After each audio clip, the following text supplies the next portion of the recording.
徛在地看世界，来看美国总统大选第一场的辩论。美国时间29号要来举办。在咧辩论进前，《纽约时报》来报讲，川普在过去这15年来，至少有10年无来纳联邦所得税，而且伫2016年，伊当选总统迄年所纳的税，才美金750块，相当是台票22000外块尔。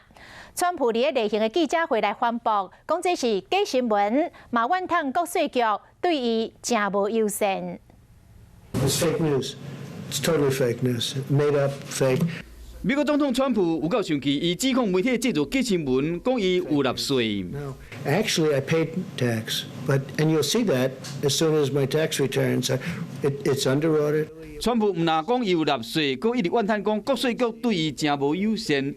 会公开说明，完全是因为《纽约时报》昨一篇报道讲，川普以公司了钱为理由，伫过去15年来有10年完全无纳联邦所得税。2016年，伊当选总统迄一年虽然有纳税，不过嘛敢若纳7500块美金，差不多是22000外块的台票。